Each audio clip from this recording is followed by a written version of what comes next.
Hey guys, tonight we slip through a medieval corridor so drafty you'd swear the stones themselves were sneezing.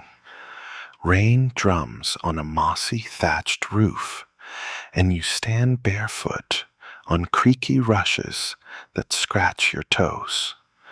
The world outside is a swirl of mud, rotting apples, and half-wild geese honking under a watery sky. But in here, you cradle something as delicate as a ghost's whisper. Feathers, 1,000, floating, dancing, impossibly light, like lost dreams drifting through every timber beam. You probably won't survive this century's plague. Let's be honest. But for tonight, you get to collect feathers, and no one can stop you. So before you get comfortable, take a moment to like the video and subscribe, but only if you genuinely enjoy what I do here. And let me know in the comments where you're listening from and what time it is in your corner of the world. Now, dim the lights, maybe turn on a fan for that soft background hum, and let's ease into tonight's journey together. You are 9 years old, your knees already dusty from crawling after a wren that shot through a hole in the stable wall. You'd seen its wing catch the sun, a flash of rusty orange that tugged at your heart the way church bells do. That single feather that fell from its escape is clutched in your palm, velvet smooth, warm, still trembling with the bird's frantic heartbeat. It is yours now. That moment sparks a hunger you will never shake. Inside your family's dim manor house, nothing feels alive except the flickering hearth and the slow decay of wool blankets riddled with moths. Your mother warns you not to bring in dirty bird trash, but you ignore her. You slip the feather into a dry crack between the beams, where the wood is blackened from decades of smoky fires, and feel a triumph so rich you nearly giggle. Over the next week, feathers seem to find you as though the world itself wants to feed your new obsession. Duck feathers tangled in rush flooring, a goose feather stuck in the baker's hat, a soft gray pigeon plume drifting down from the granary roof. You claim them all. By the time you turn 10, you have 20 feathers hidden in a hollow under the staircase. Each one seems to whisper its own tale. That long brown one from the mill pond still smells like wet barley. The tiny greenish one feels almost magical, as if a fairy had brushed past your cheek. Historians still argue whether medieval children had any real sense of collecting in the modern sense. But you know, this is more than play. It's your secret treasure, and you defend it fiercely. When your brother pokes around with a stick, you shriek like a banshee and chase him halfway down the hall. Even the stable boy, who usually doesn't notice you exist, learns to steer clear of your stair hollow. One summer afternoon, you decide feathers deserve proper respect. You wrap them carefully in a torn scrap of linen you stole from the laundry basket, layering them side by side. This moment feels like a coronation.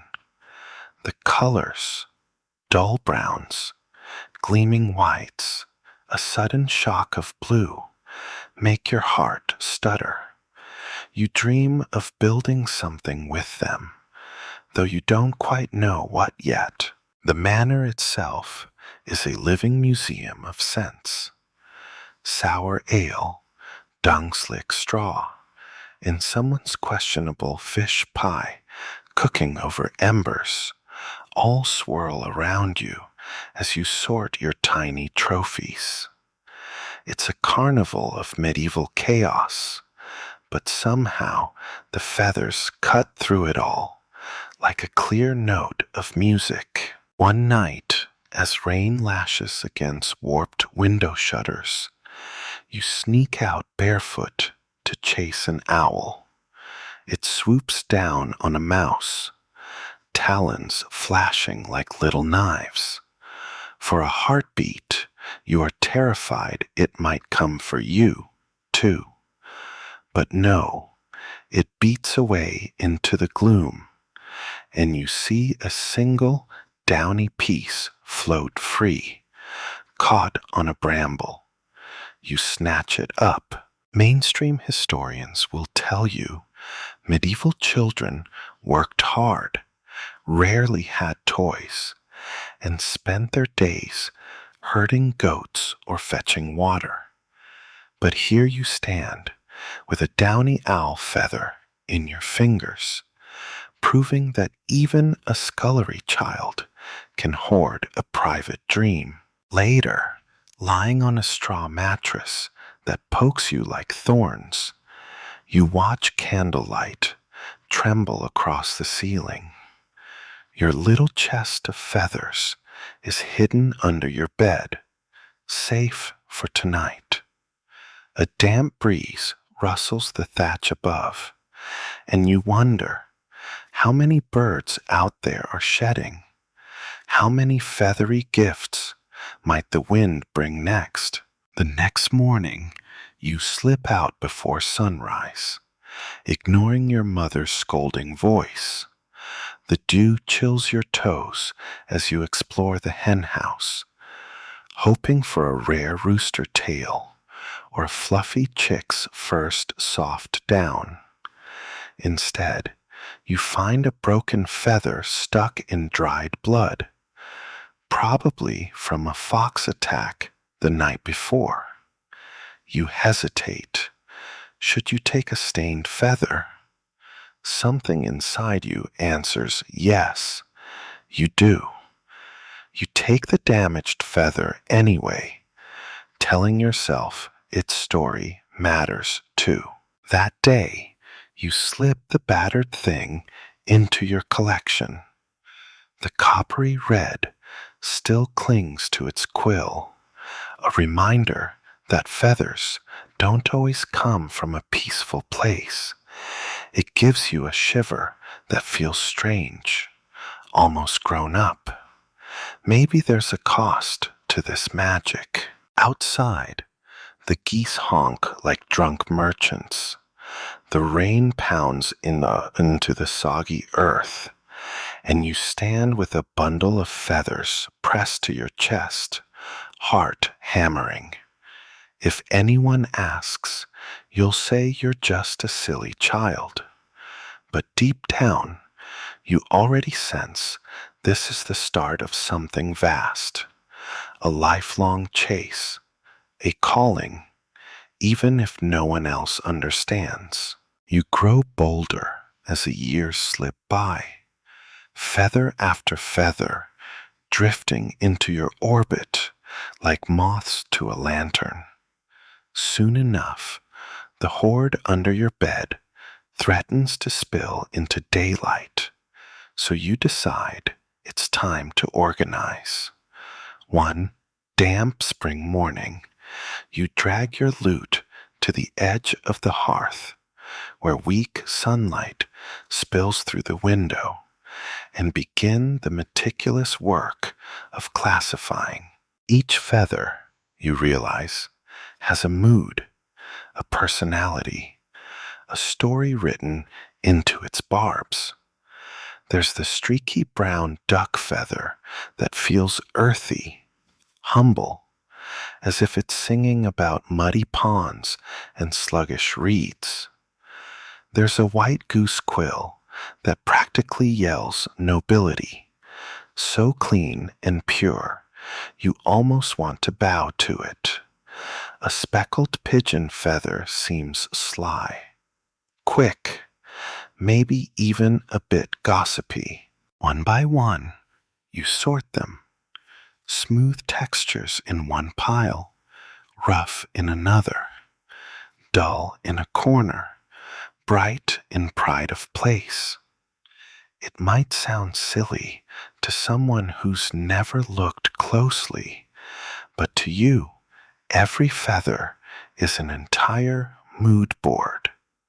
Some days you wake feeling sharp and fierce like a crow's wing. Other days you yearn for the light, ticklish softness of a baby chick's down. Historians still argue whether medieval people attributed emotion to objects, or if that's just modern romantic nonsense. But you know what you feel. You're not collecting, you're communing. Your father's boots stomp in from the yard, clumps of manure dropping off his soles.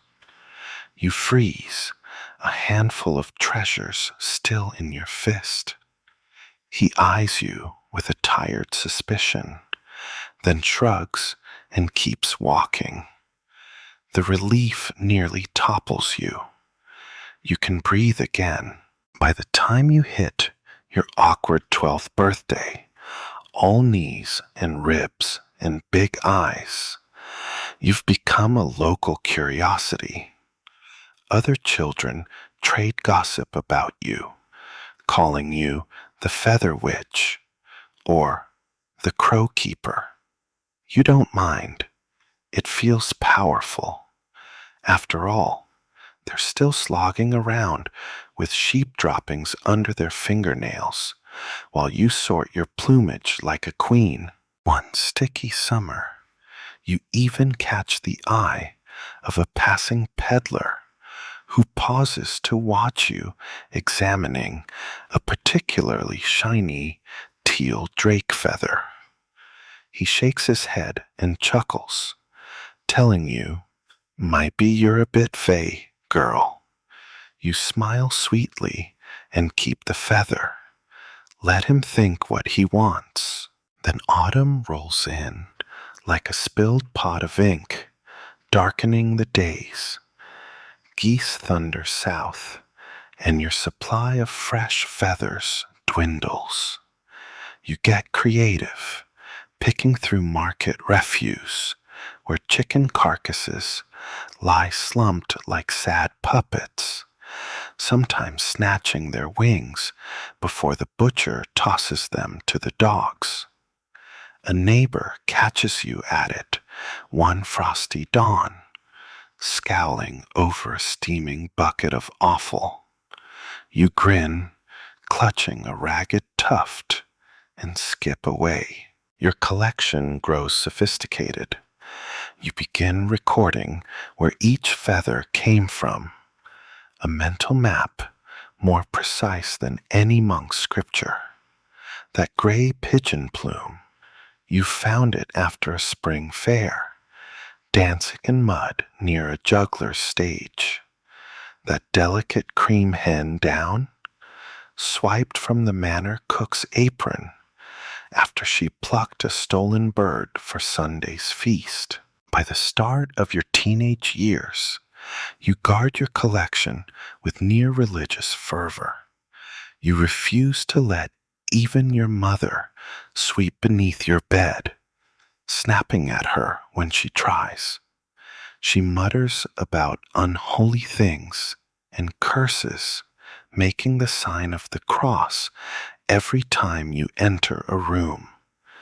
It would almost sting if you weren't so distracted by a new obsession, color. You start to rank feathers on a kind of emotional spectrum. Deep black means power, mystery, the heavy hush of the night. White feathers soothe you, bringing peace, like a promise that winter will pass. Red ones, rare but so precious, make your heart gallop, pulsing with something you can't name. Maybe it's love, maybe it's rage, maybe it's both. The manor grows colder every year, its walls soaked with mold and mouse nests. You don't care. The feathers keep you warm, at least in spirit. Sometimes you bury your face in them like a soft, scented pillow, ignoring the itchy straw mattress and the rats that skitter along the beams. Quirky fact: you start to notice how the feathers smell. Yes, smell.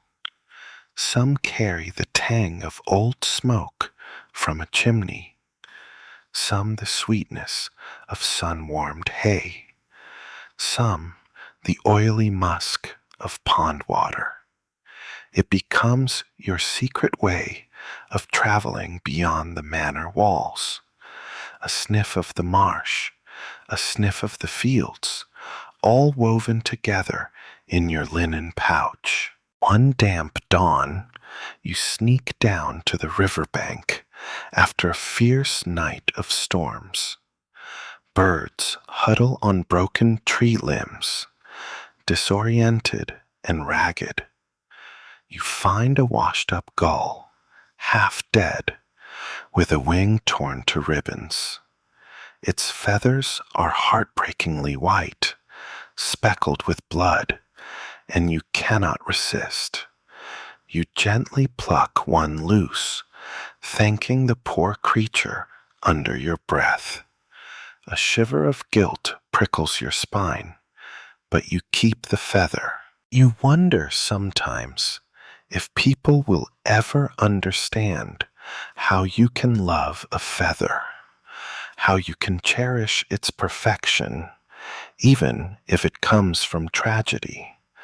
Historians still argue whether medieval girls were allowed such free obsessions, but your heart is its own law. That night, the feather lies beside you on the mattress, a sentinel against your nightmares.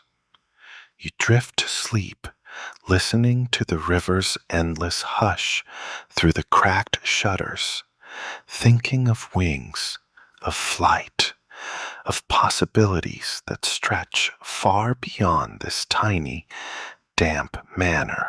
You're 15, and the market days have grown to feel like the feast days of your soul, even more thrilling than the big candlelit masses in the stone church. Every Thursday, you slip away under the excuse of trading for onions or barley, but you really have only one target: feathers. The stalls burst with color, a riot of smells: onions, tar, cheap wool cloaks, mud, dog breath, you name it. But you ignore the chaos. You move straight to the traders from far-off ports, men who bring peacock plumes so radiant you want to cry, or goose feathers so large you could practically sail to France on one.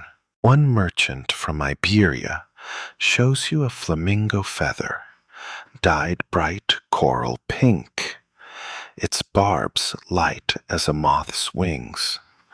He tries to charge you a whole copper coin, but you haggle with the stubborn brilliance of a half-starved child and end up trading 2 eggs for it. A fair price, you think. The flamingo feather gets pride of place in your growing bundle, because who else in this filthy village could ever dream of something that had brushed Caribbean breezes, Modern historians note that medieval trade routes often brought unexpected luxuries, but you already know that better than any dusty monk. Your growing knowledge makes you bold enough to question. When a fishwife tries to sell you swan feathers, clearly ripped off a goose, you call her out. She nearly throws a herring at your head, but you stand your ground, triumphant. Nobody messes with the feather girl. A fringe belief begins to brew in your mind that feathers carry the memories of places far beyond the manor's crumbling walls. You stand in the market, holding a bright green parrot plume, feeling the tremble of some tropical storm that you'll never see but can almost taste. That thought lingers late at night as you sit cross-legged in the dark, arranging your growing hoard by continent in your imagination. Europe here, Africa there, some mystery lands far off that the traveling friar once mentioned. You'll never travel there, you know that. But through these feathers, you do. One afternoon, while pawing through a basket of battered quills in a spice merchant's tent, you overhear two tanners talking about a rare shipment of black heron plumes from Venice. Your heart practically explodes. You follow the rumor like a bloodhound, ending up at a barge where the feathers sit coiled in damp cloth, guarded by a suspicious boatman with fists like hams. You barter with a tiny jar of honey you'd been saving since your name day, trembling with hope. The boatman eyes you, shrugs, and tosses you one glossy, night-black feather. You nearly faint with joy. Historians still argue whether medieval trade really penetrated so deep into the countryside, but you stand as living proof that even a backwater manor girl can hold a Venetian heron feather in her dirty hands. At home, you pin it above your bed so it hangs like a ward against nightmares. In the gloom of the firelight, it seems to shimmer, absorbing the orange glow, reminding you of night journeys, of darkness, of power. You keep chasing market rumors every single Thursday. Sometimes you find nothing but chicken down trampled in the mud.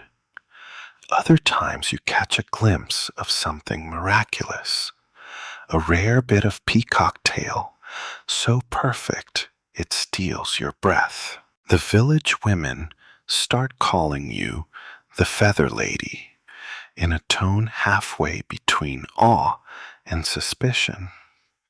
You smirk and let them talk. If they want to think you're odd, fine. That's better than being dull. One chilly day, you witness a fight between two merchants over a clump of crimson ibis feathers. Their curses ring over the square, drawing a crowd. You watch them tear the feathers apart in their rage, nearly crying yourself at the waist. When they finally storm away, you slip in and rescue the ragged survivors, piecing them back together with gentle fingers. Your mother is scandalized by all this fuss, saying you should care about a husband or the milk cow instead. But marriage seems about as exciting as moldy porridge, and cows smell worse than the plague. Feathers, though, they burn with stories, shimmer with secret messages. Quirky tidbit for you. The flamingo feather sometimes seems to glow pink at dusk. Maybe it's a trick of the light, or maybe the feather remembers tropical sunsets. You lean closer, certain you can hear ocean wind through its filaments. And who's to say you're wrong? The rest of the world drags on with boring chores, and you keep feather hunting. In this world of wood smoke and cabbage stew, you stand out like a living dream. The priest mutters a blessing when you walk by, half afraid you'll turn him into a bird next. You wink at him, enjoying his discomfort. Each night, you smooth your treasures down, counting them like a miser counts coins. You have feathers from geese, ducks, pigeons, doves, chickens, even a rare guinea fowl.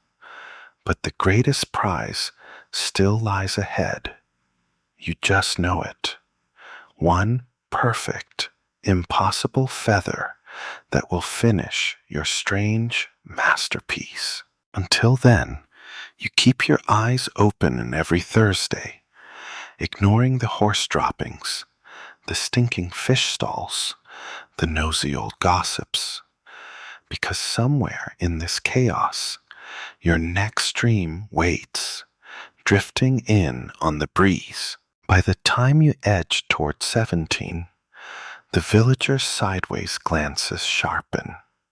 It's one thing for a grubby child to hoard feathers like a magpie, but it's another for a near-grown woman to chase scraps of plumage through the mud while ignoring every eligible suitor. People talk, and you hear every hissed rumor. They call you witch, half joking, half fearful, as if the word alone might ward off the bad luck they're sure you carry. Women at the well cross themselves as you pass, and men keep their distance, wary of your sharp eyes. It all comes to a head one stormy afternoon, when a rooster goes missing from the tavern yard. The landlord swears you stole it for its grand tail feathers. You didn't, though you did think about it, but no one wants your denial. In their minds, you've become a feather-obsessed witch, strange enough to break laws. Your mother tries to shield you, but you see the doubt flicker in her eyes, too. That night, you lie awake under the sagging thatch, staring at the chest crammed with feathers, wondering if you really are a little bewitched by them. The next morning, you hatch a plan. You need protection, a sort of armor to keep these rumors at bay. So you gather small blessings, half remembered from your grandmother, whispered prayers twisted into charms. You stitch them into scraps of cloth and pin them inside your feather bundle. Then you trade them, one by one, to those who gossip the loudest. A bit of luck for the midwife's breech baby, a feather-wrapped blessing for the blacksmith's sickly cow. Within weeks, your reputation morphs from feather witch to feather healer. You almost laugh at how easy it is to flip the tail. Mainstream historians love to debate if medieval villagers truly believed in folk magic, or if they just played along for comfort. But you know the truth. They'll believe anything that gives them a tiny sense of control in a chaotic, plague-ridden world. One evening, an old woman knocks on your door, carrying a dead pigeon wrapped in rags. Its feathers are still soft, unbloodied. She begs you to take them, to save her from the bad dreams she's been having. You nod, cradling the pigeon as gently as a baby, and promise to bury it under moonlight. In reality, you harvest its feathers later, but no one needs to know. Soon, more villagers approach you with quiet offerings. Cracked eggs, bruised apples, a small twist of copper wire. Payment for feather charms. You feel powerful, like a hedge witch in some old tale, cloaked in night's feathery hush. The strangest moment comes during Lent, when even the priest slips you a pair of gray dove feathers wrapped in a psalm. He wants them burned, afraid they might carry demons. You pretend to do it, but those feathers are far too precious to waste. They land in your chest with the others, a guilty prize. A quirky tidbit. You learn to recognize people by their feathers. The butcher always brings you pigeon plumes. The cooper, goose feathers. The baker, weirdly, has a taste for duck down. You start building mental portraits of everyone in the village, pegged to these feathery tokens. And with each passing week, your own power grows. No one dares question you after a while. You've become the guardian of feathers, and by extension, the guardian of their fears. If something went wrong, a sick cow, a dying child, they'd come running to you. Late one night, a harvest moon so bright, it bleaches the hills white. You step outside and breathe in the air, rich with hay and wood smoke. Somewhere an owl hoots, and you feel your skin tingle. That same owl leaves you a feather a moment later, landing at your feet as if nature itself has come to bless you. You scoop it up, heart pounding, sure you've been chosen for something bigger than you can name.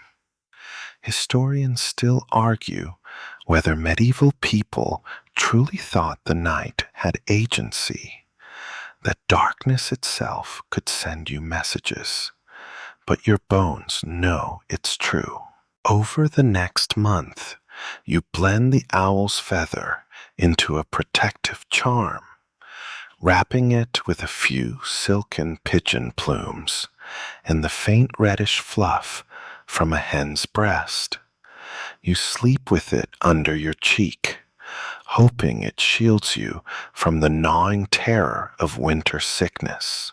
The chill seeps through every board, every stone, as the year turns, and you thank the feathers for their warmth, even if it's only in your mind. Sometimes you wonder if you should stop, if you've gone too far down a path no one else will ever follow. But when you hold a perfect feather, the answer is clear. This is your calling. So you trudge out again to the square, ignoring the suspicious stares, your bundle under one arm. The feathers rustle as you walk, like secret applause only you can hear. Even the mud seems softer under your feet, as if it, too, knows your purpose. And in the soft candle flicker of your room that night, you run your fingers over the latest editions, thinking of all the stories they carry, all the places they've been. That's enough to lull you to sleep, wrapped in the rustling sigh of dreams. Winter howls through the manor's rotting shutters, rattling the thin glass panes like a desperate beggar shaking a coin cup. You're 19 now, and the feathers still flood your dreams, still rest against your cheek like secret prayers. But something changes this season. Someone notices you. One morning, you're bent over a battered table in the manor's half-frozen hall, arranging duck plumes into a spiral, when a pair of slippered feet approaches. The footsteps are soft, like a cat's. You look up and see silk, a gleaming blue gown, stitched with delicate threads, finer than spider webs. The lady herself looks sculpted out of butter and candlelight, a faint perfume of rose oil clinging to her. She's a visiting noblewoman, you learn, staying with distant kin for the winter. She tilts her head and studies your feather spiral with an expression that is half amusement, half awe. You swallow hard, torn between pride and terror. "Did you make that?" she asks, voice musical, a voice trained to glide above the heads of commoners. You nod, unable to summon a word. She crouches. Imagine that, a noble lady crouching, and touches one downy white plume. "It looks like angels' wings," she whispers, then meets your eyes. "Can you make one for me?" Your heart thunders like the last drum at a May Day fair. Of course you agree, stumbling over your words, trying to remember to bow, to curtsy, to behave. She gives you a purse of coins so heavy it nearly breaks your fingers. In exchange, she wants a wall-sized tapestry made of feathers, a portrait of her family crest, no less. The idea sounds impossible, but impossible is your specialty. That night, you lay out every feather you own across your straw mattress, smoothing them into lines and swirls until the bed looks like a rainbow had an accident. Historians still argue whether medieval artists truly used organic materials so boldly, but you're about to prove it can be done. You begin to sort them into palettes: the dove grays, the crow blacks, the rare flamingo pinks, even those battered rooster tail feathers you rescued from the tavern. Each shade becomes a thread in your mind's loom, a stitch that will weave a portrait worthy of a queen. Of course, your mother nearly faints when she sees the coins. The lady is rich, you tell her, and wants something no one else can give. Your mother crosses herself 3 times, sure this must be a devil's trick, but she lets you work. For weeks, you labor by candlelight. Your fingers grow raw from carefully trimming, weaving, pinning the feathers in overlapping rows. You discover that pigeon down makes perfect highlights, like gentle rays of moonlight, while crow feathers cast a depth so dark it nearly swallows the candle flame. You test, you adjust, you whisper curses when a breeze scatters your arrangement, but you also laugh, because no one in this entire mud-caked village has ever seen such glory. The lady visits you often, gliding in with winter chill, still tangled in her hair, praising every little bit of progress. Quirky tidbit. She brings you bits of her own household's plucked feathers, including a few bright peacock sword feathers from a gown she had ripped apart after a moth infestation. You cannot help but wonder about the waste of the rich, moths or not. Those feathers are breathtaking, and you nearly cry to pin them down in your tapestry. Little by little, the manor folk start peeking in on your work. Even the priest, usually scowling at your witching, pauses to stare. The feather crest comes alive in front of them, almost breathing.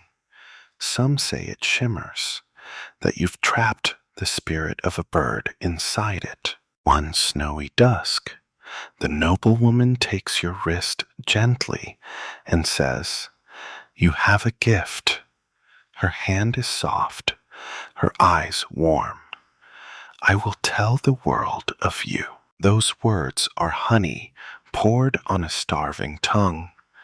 You could float on them for years. Historians still argue whether medieval patronage changed people's lives or simply exploited their talents. But you feel changed, uplifted, chosen. By spring, the tapestry is done. It is magnificent.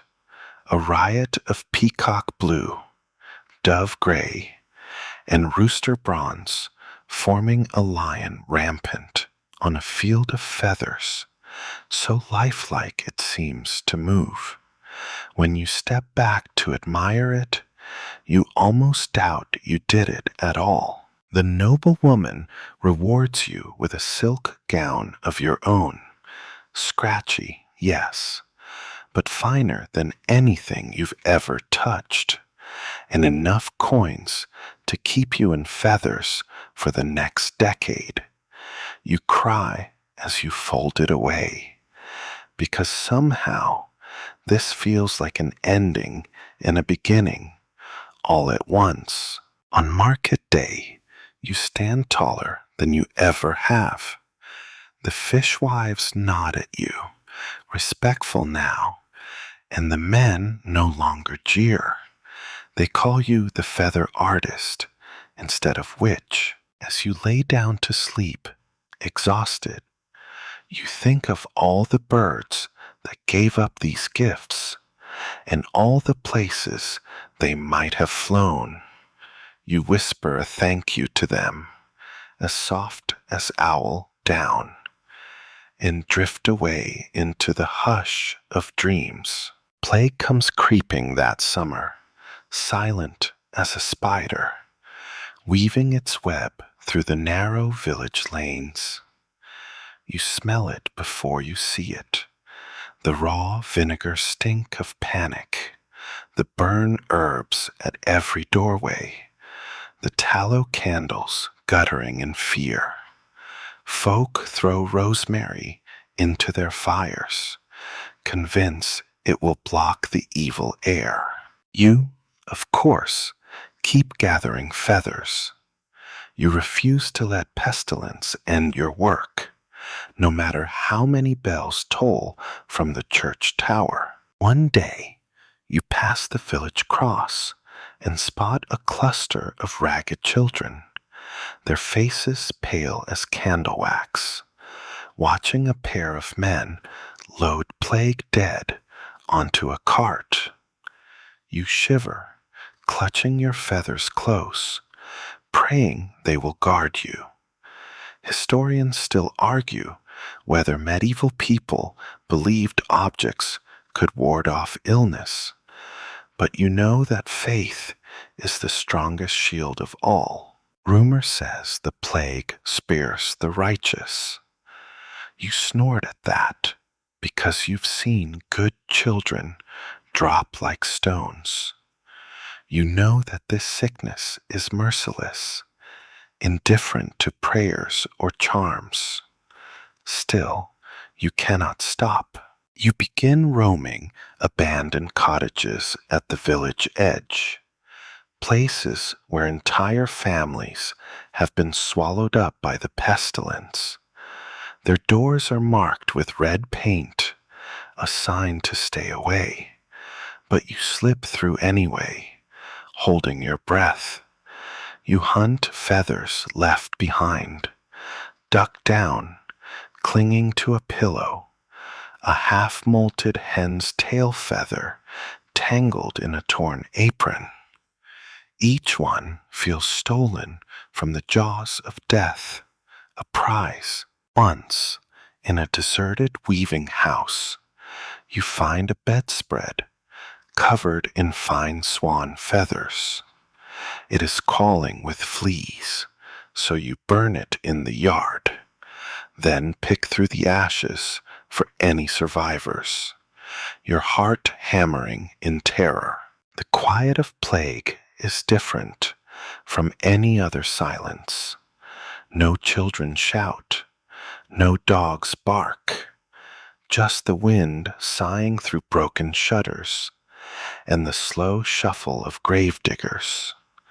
Sometimes you swear the feathers themselves tremble in your basket, hungry for the next story. You grow accustomed to seeing death. A girl from your childhood playgroup, stiff and blue-lipped, carried out by her father. A toothless miller's wife, slumped in her doorway. Every face you once knew, gone to shadows. But still, you collect, because if you stop, you will crumble. The feathers become your proof that life continues. They are lighter than the plague, stronger than the black sores, freer than the heaviest burial bell. You stitch them into tiny charms and hand them out to children who survive, pinning hope to their cloaks like a bright token. Some parents even pay you in stale bread or a precious egg, desperate for anything that might shield their sons and daughters. One dusk, in the thick of the horror, you find a white dove feather stuck to the boards of a plague cart, spattered with dried blood. You hesitate. Some lines should never be crossed. But the feather seems to plead, to promise that even from this ruin, something gentle can be saved.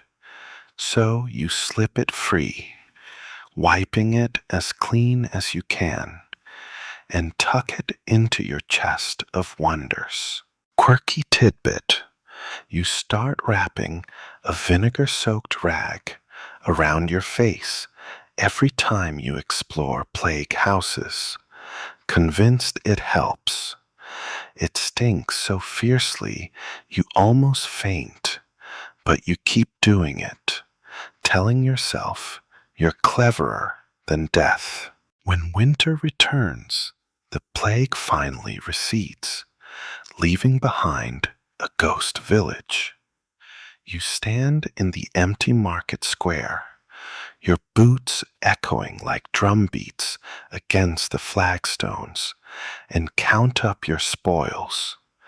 You have new feathers from the darkest year of your life: rooster, hen, goose, dove, and even a handful of game bird feathers found near a tumble-down manor on the hill. Historians still argue whether medieval women could keep their wits in times of plague, or if hysteria always claimed them. You stand as proof that courage can come in the strangest forms, even through something as delicate as a plume. The noble woman returns in spring, her gowns more brilliant than ever, untouched by plague. When she sees your new feathers, she gasps. "You went among the sick?" she demands, eyes wide. You nod, steady. She rewards you with a bolt of patterned silk, claiming no one has ever shown such dedication to art. Part of you wants to laugh. Was it art or was it survival? Maybe both. That night, you sit cross-legged in the candle glow, turning over each rescued feather, remembering where you found them. A weeping cradle, a burned hearth, a plague cart. They are tokens of a world you cannot quite believe you survived. You hold the white dove feather high, letting the breeze ruffle it, and whisper a thank you. You are still here, still breathing, still collecting. Time unfurls like a ragged banner in the wind, and you grow into your 20s with a new confidence, your feather collecting a legend in its own right. You have lived through plague, through gossip, through winter after winter of hungry silence. And the feathers, they have survived with you, each one a secret witness. Word of your artistry has spread far beyond the village, carried by merchants and minstrels, whispered in churchyards. People travel from neighboring manors just to see the girl who can spin feathers into magic. Little girls watch you with wide eyes, clutching bits of hen fluff in hopes you will bless them. Old priests grumble about pride and sin, but even they can't resist peeking when you unroll a new creation. Your feather tapestries now hang in 2 manor halls and 1 abbey, commissions that might have fed your entire family for a year each. They shimmer like living murals, catching the thin medieval light in ways wool or paint never could. You can almost hear the birds inside them, still calling from long-forgotten trees. Some villagers swear you can charm away fever with a single pigeon quill. Others claim you speak the secret language of birds, learned through years of devotion. You allow these stories to swirl around you like warm summer air, because why ruin a good legend? On a windy Thursday, an old crone hobbles up to you, eyes milky with cataract, and calls you saint for saving her grandson with a feather charm. You nearly laugh out loud. Saint? That's rich. But you thank her, bow your head, and place a soft brown feather in her hand. She kisses it like a relic. Historians still argue whether medieval women had any voice at all in the swirl of belief, ritual, and magic. But you are proof that one determined woman can carve a place for herself, even in the cracks of superstition. Of course, not everyone loves you. An archdeacon from the nearby city comes riding in one bright spring, waving a parchment that drips with threats of excommunication. He calls you an idol maker, a temptress, even a pagan. His face turns purple as he lists your supposed sins.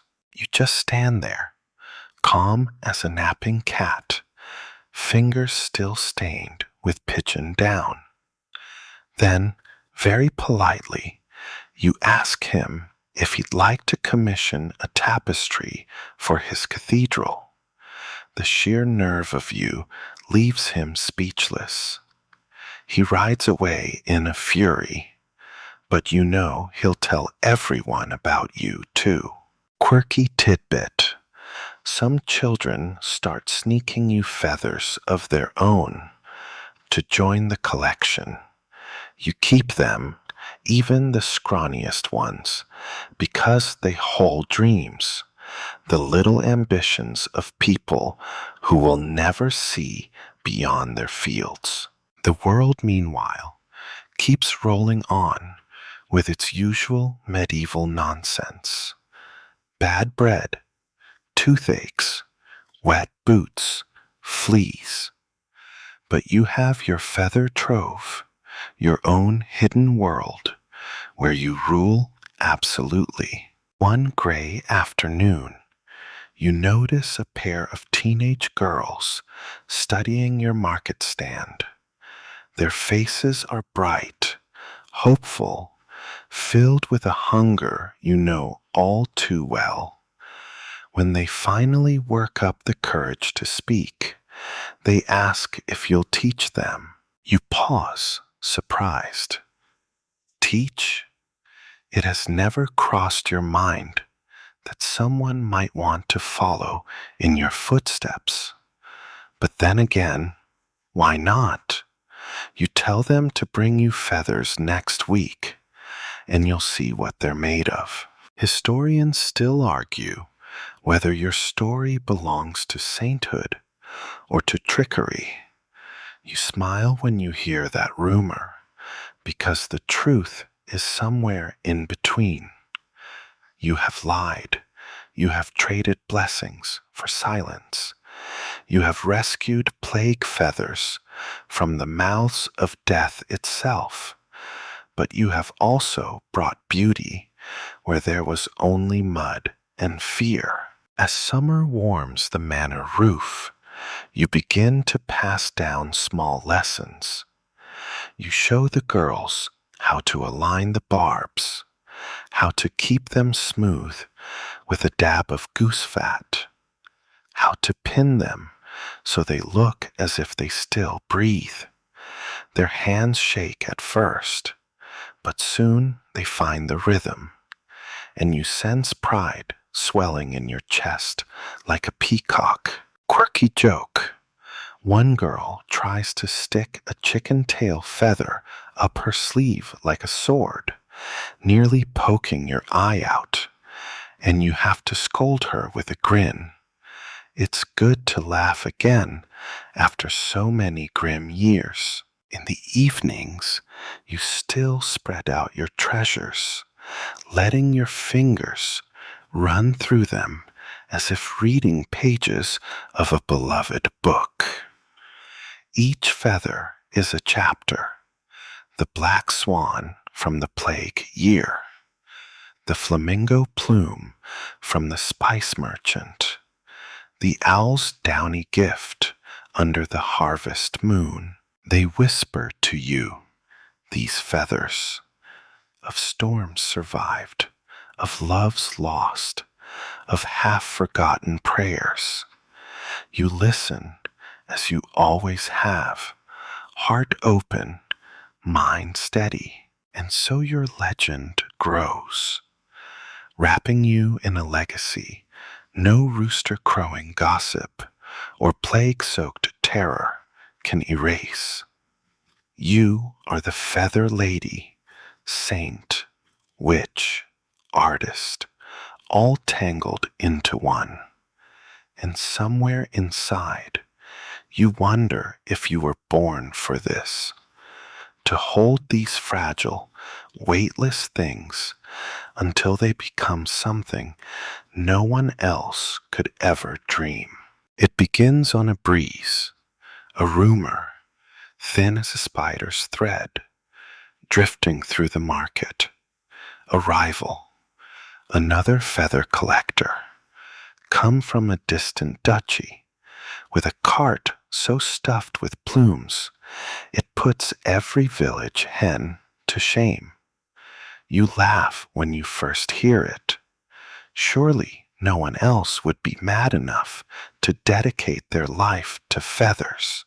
But then you see her. She arrives in a glossy black cart, pulled by two shaggy horses, ribbons fluttering like banners. She steps down in a cloak embroidered with pheasant tails, boots lined with dove down, a hat so enormous it might be mistaken for a nesting stork. Her grin is wide, toothy, all challenge. You hate her on sight. Historians still argue whether medieval tradespeople ever developed true rivalries, or if that's modern drama painted backward. But believe me, this is a rivalry. You feel it crackle through your bones. The newcomer is named Maurice, though she insists everyone call her the Duchess of Plumes. You nearly gag at that. Still, you can't help but admire her collection, however begrudgingly. Swan plumes, flamingo flares, some kind of emerald green feather you've never even heard of.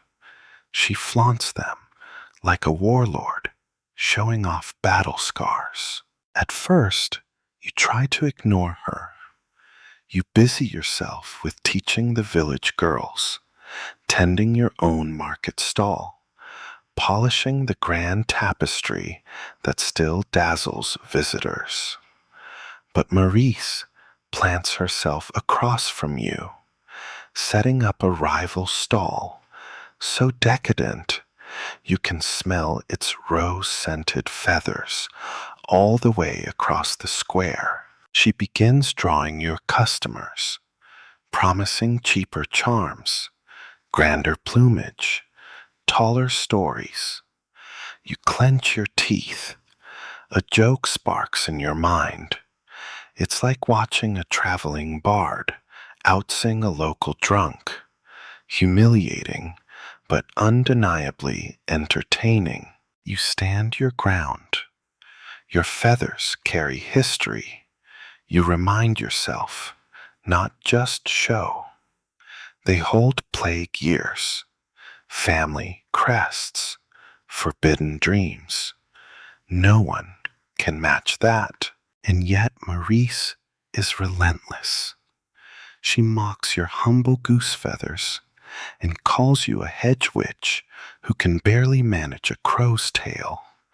You fire back, sarcastic as a plague doctor's beak, telling her you'd rather weave mud than work with her phony trinkets. One day, she displays a phoenix feather, or claims it is. You lean in, eyes narrowed. The barbs shimmer with heat like shimmer, reds and golds dancing like candlelight. You suspect it's just an exotic rooster dyed by some clever merchant, but the villagers are bewitched. They throw coins at her feet. That night, you toss and turn in your bed, angry enough to chew your own pillow. You dream of feathers burning to ash, of wings that collapse mid-flight. When you wake, you swear you'll never let her win. You hatch a plan, worthy of a thief. Before dawn, you sneak to the market, study Maurice's cart, and steal a glance under its cloth canopy. The phoenix feather lies there, smug and bright. You lift it carefully, examining the shaft, the split barbs, the dye-streaked quill. As you guessed, it is no phoenix, only a rooster with a fancy paint job. Historians still argue whether medieval women engaged in sabotage or rivalry games like their male counterparts. But if they could have seen you that morning, they'd have no doubt. You do not steal the feather. Instead, you expose it. At midday, you call the villagers close, hold the phoenix up to the sun, and show them the drips of pigment, the brittle barbs, the farmyard smell still clinging to it. The gasps are sweeter than honey. Maurice sputters curses, but the damage is done. Her empire of illusions cracks like an old eggshell. People turn back to you, their feather witch, their miracle worker, their artist. Quirky tidbit. You later find Maurice at the tavern, sobbing into a cup of weak ale, trying to bribe the barkeep to trade her a duck feather for credit. You almost feel bad for her. Almost. From that day on, the rivalry shifts. Maurice stays, of course, too proud to leave, but she never tries another flashy lie again. Instead, she begins working with you, grudgingly admitting your skills. She asks you to help her fix a crushed dove wing for a tapestry. You agree, after a theatrical sigh. In a way, you grow to respect each other.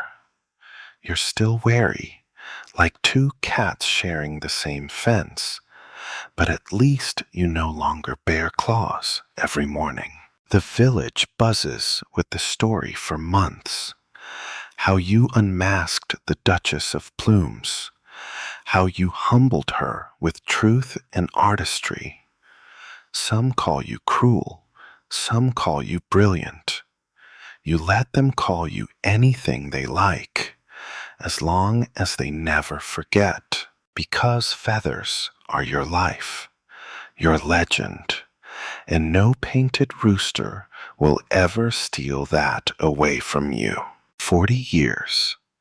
That's how long you've chased feathers, from the wren's ghostly rust to the flamingo's impossible sunset pink.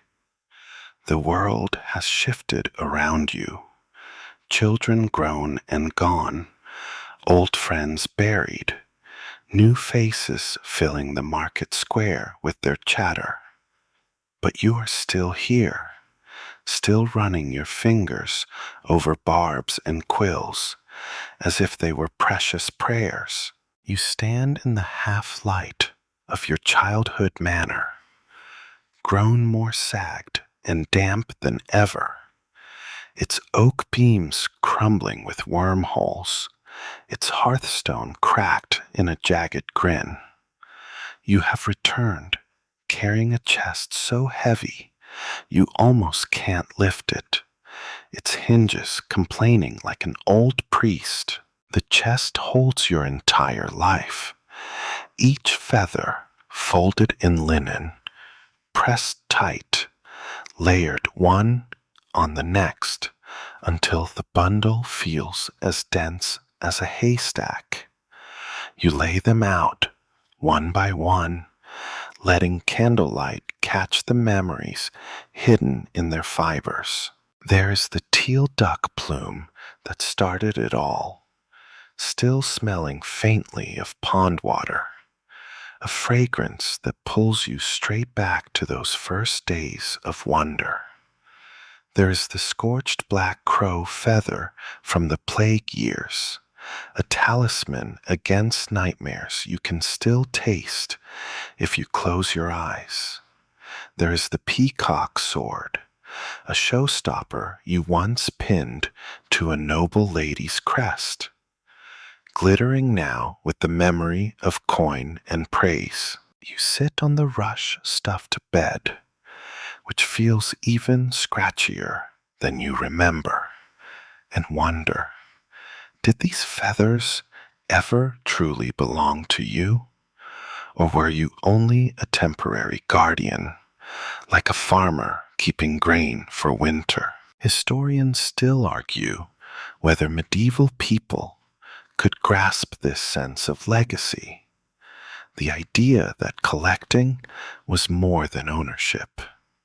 You think they would understand if they had ever felt a night breeze ruffle through a pile of gathered plumage, carrying dreams far beyond any crumbling village. You take stock of yourself, too.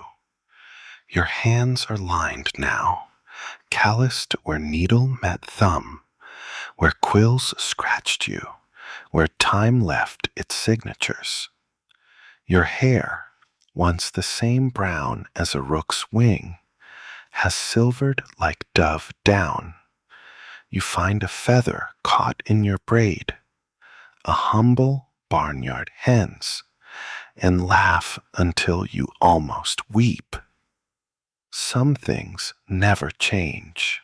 Even your mother's old voice echoes faintly in your mind. You'll fill this house with bird dirt, girl. You smile at that. She never saw what you saw.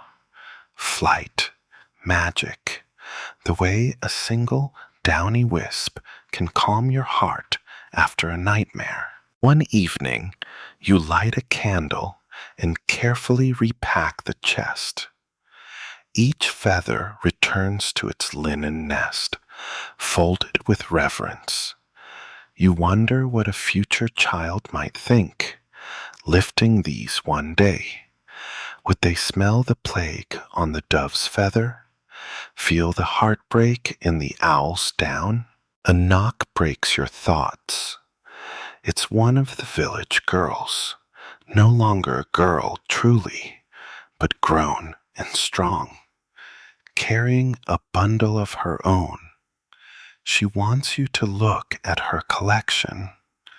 You grin, motioning her inside, your old teacher's pride flaring up like a candle wick. She unrolls her feathers, and they spill across the rushes in a glorious mess, a swirl of colors, a tumble of stories. You see how her hands tremble, how she waits for your praise. You give it freely. She has done well, maybe better than well. And for the first time, you glimpse the shape of what you've left behind. A path, a legacy, a place where no one will ever look at feathers the same way again. Quirky tidbit. You find yourself coughing every time you lift a dusty old bundle and joke that the feathers will be the death of you. The village girl laughs, and you laugh too, because after 40 years, that would be a fitting end, wouldn't it? You help her sort through her treasures, guiding her with a gentle touch. Show her how to line the barbs, how to stitch them so they hold fast in the damp. These small rituals warm you from the inside, stronger than the hearth ever could. The world outside is changing, you sense. Fewer plagues, more trade, 1,000 new fashions. Who knows what feathers might travel your way next? But here, in your sagging manner, time stands still. You are the keeper of 1,000 downy ghosts, and no one else will ever see them quite as you do. That night, you slip between blankets scratchy as straw and listen to the hush of wind against the shutters. The feathers in their chest breathe with you, the air stirring them like memories. You drift to sleep with a soft smile, knowing tomorrow you will wake to a new feather, a new story, a new girl knocking shyly on your door. Because after 40 years, you understand one final truth. You have never really belonged to these feathers. They belong to you. Morning spills over the manor's sagging beams in pale, streaky gold, a light so thin you almost worry it will snap under its own weight. You rise slowly, joints creaking like the old chest at your bedside, and reach for the day's work. But today feels different. A hush, a pause in the air, as if time itself is holding its breath. You go to the window, push open the warped shutters, and there it lies, a single feather perched on the sill as delicately as a thought. It is unlike anything you've seen in all these years. A deep, radiant blue, edged with gold, each barb glowing as if stitched by sunbeams themselves. You freeze, heart hammering in your ribs like a caged bird. Part of you wants to claim it immediately, press it to your lips, hide it with all the others. But something else stops you. You hold back, studying it as the breeze toys with its filaments. 40 years of collecting, 40 years of plucking, bartering, rescuing, salvaging. Each feather a chapter of your story, from plague years to noble commissions, from rivalries to blessings. But this feather, this final one, feels like a question you aren't sure how to answer. You reach for it, but let your hand hover. Maybe, you think, this one was meant to be free. Historians still argue whether medieval folk ever felt a sense of completion, whether they could recognize when enough was truly enough. You think maybe you found that line. Still, temptation buzzes through you like summer wasps. You imagine pinning this last marvel among your trophies, letting it shine atop your life's work like a crown. You imagine how the village would talk. She's found the greatest feather yet, the final wonder. But you also imagine letting it drift back to the wind, back to the birds, to the skies you never managed to fly yourself. Your chest, the one you have guarded for decades, waits behind you, bulging with your collected wonders. The village girls still come, still ask for your teaching, still want you to bless their bits of fluff. You are a legend now, your place secure, so you take a breath, steady as prayer, and gently lift the final feather. It is so light, so impossibly light. It feels like holding a breath itself. You step to the window, lean out where the cool air swirls, and release it. It floats caught by a breeze, dances for a moment, like a note of music, then vanishes toward the morning horizon. You stand there, fingers still raised, as if blessing its flight. Quirky tidbit. You think you see a small wren swoop past to catch it in mid-air, like some mischievous messenger. You chuckle, half hoping that's true. The world beyond is waking up. You hear the distant caw of crows, the soft gurgle of the mill stream, the bleating of half-lost sheep. Your eyes sting with tears you refuse to wipe away. You turn back to the chest, running your hands over its worn wood, breathing in the faint, old scent of every feather you have loved. The stories are safe now, woven into the lives of everyone who came to you, everyone who will come after. That night, you rest easier than you have in years. The candle burns low.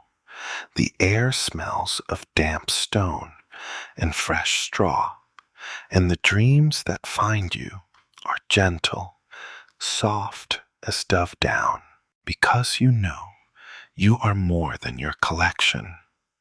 You are the keeper of these flightless dreams, yes, but you are also free enough to let them go. So now you close your eyes, letting the sound of wind through old beams settle over you like a warm blanket. The manor's walls no longer feel so damp, so tired. Instead, they seem to cradle you, holding every memory as tenderly as you once held each feather. Your breathing slows, in rhythm with the soft hush of night. Each inhale tastes faintly of hay. Each exhale carries the quiet ghosts of birds you loved and lost. You allow your mind to wander, gently, over those long forgotten Thursday markets, those moments of awe when a plume flashed through the air like a ribbon of sunlight. The world outside might change again and again, with wars and new plagues and new faces. But inside this hush, you are eternal, a small, powerful piece of a world that rarely notices its own magic. You have chosen, finally, to release the last feather, and that makes you stronger than any knight, any bishop, any merchant hawking false dreams. You imagine the blue and gold feather dancing over green fields, through tangled hedgerows, over chattering village squares. Maybe it will settle in a child's hand next, sparking a new wonder that will carry on long after you are dust. Your eyelids grow heavy, weighted with peace, with a calm certainty that your life was woven of purpose, of hope, of small, extraordinary treasures. You smile, the same easy smile you used to greet the little girls who wanted to learn, and let that warmth stay in your chest. Sleep comes then, as soft as down, as gentle as a wingtip on your cheek, and the story fades to a quiet, timeless hush. Sweet dreams,